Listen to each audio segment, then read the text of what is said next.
Assalamualaikum warahmatullahi wabarakatuh dan selamat sejahtera.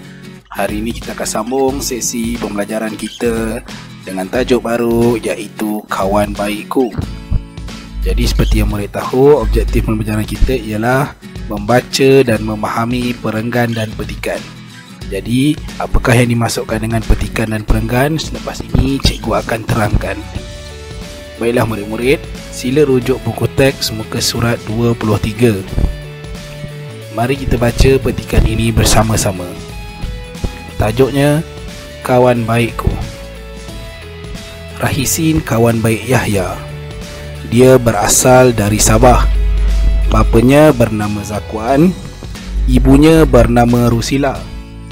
Kegemaran Rahisin dan Yahya membaca buku. Mereka selalu berbincang tentang pelajaran. Mereka sangat pandai. Selain itu, Rahisin sangat bertanggungjawab terhadap kawan. Rahisin akan menegur Yahya dengan sopannya jika dia melakukan kesilapan. Yahya menerima teguran dengan hati yang terbuka. Yahya berasa gembira kerana mempunyai kawan yang baik hati dan prihatin seperti Rahisin. Baiklah murid-murid, apakah yang dimasukkan dengan petikan? Petikan merujuk kepada keseluruhan teks ayat ini. Ini adalah keseluruhan petikan. Dan apakah yang dimasukkan dengan perenggan? Ini adalah yang dimasukkan dengan perenggan. Okey, kalau murid-murid dapat lihat, ada sedikit ruang sebelum kita memulakan ayat. Itu adalah dipanggil perenggan. Jadi di sini kita ada 3 perenggan. Baiklah murid-murid, untuk aktiviti seterusnya, mari kita baca soalan di bawah. Soalan pertama, siapakah Rahisin? Soalan kedua, nyatakan sifat Rahisin. Bolehkah murid-murid jawab, siapakah Rahisin? Jawapannya ada pada ayat yang pertama. Rahisin kawan baik Yahya. Nyatakan sifat Rahisin. Soalan kedua. Yang pertama, pandai, bertanggungjawab, sopan. Yang ketiga apa? Baik hati. Kita lihat pada perenggan yang terakhir, baik hati. Dan yang kelima, prihatin. Itu adalah sifat-sifat Rahisin yang merupakan seorang kawan baik kepada Yahya. Baiklah murid-murid, kita sambung pada sesi latihan seterusnya. Terlebih dahulu kita baca dahulu arahan soalan. Baca petikan, kemudian jawab soalan. Tajuknya tanggungjawabku terhadap kawan. Pada waktu pendidikan jasmani, Razak dan kawan-kawannya beratur di luar kelas. Seterusnya, mereka ke padang. Semasa bermain musang tangkap ayam, Jega terjatuh kerana padang itu licin. Razak dan Ikmal memapah Jega yang tercedera. Cikgu Mariam mencuci luka pada lutut Jega. Baiklah, berdasarkan petikan dan gambar, kita perlu jawab soalan di bawah. Soalan yang pertama, Razak dan kawan-kawannya beratur. Baiklah, kita lihat pada petikan yang pertama. Razak dan kawan-kawannya beratur di luar kelas. Okey, murid-murid diminta untuk lengkapkan jawapan. Soalan kedua, nyatakan permainan yang dimainkan oleh mereka.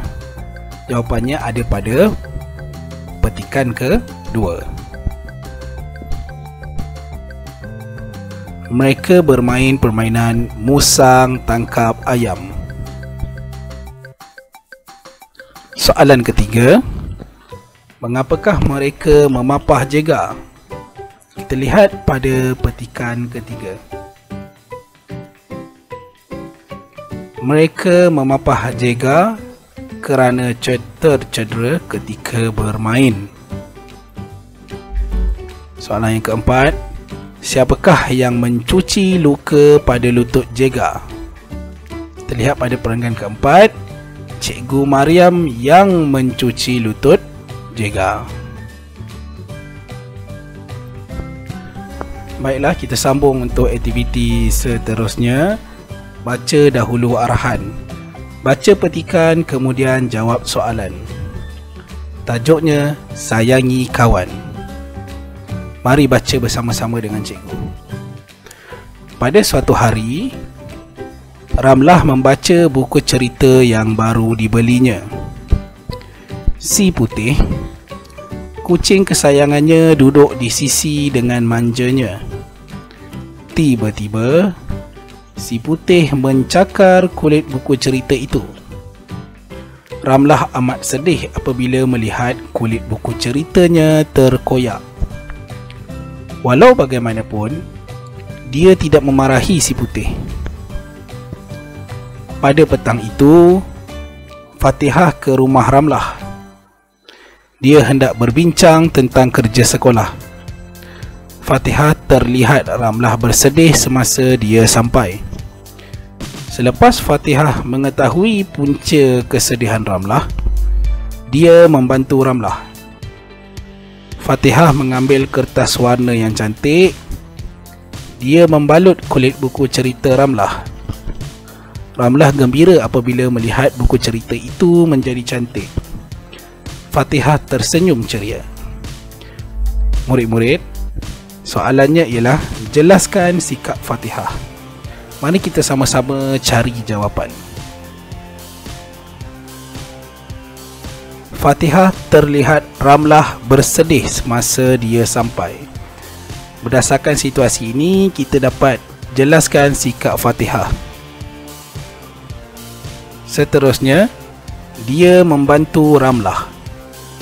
Fatihah mengambil kertas warna yang cantik. Dia membalut kulit buku cerita Ramlah. Ini juga merupakan salah satu sikap terpuji yang ada pada diri Fatihah. Fatihah tersenyum ceria. Baiklah murid-murid, sekarang ini kita akan menulis petikan atau perenggan berkaitan dengan sikap Fatihah. Murid-murid boleh salin jawapan di hadapan.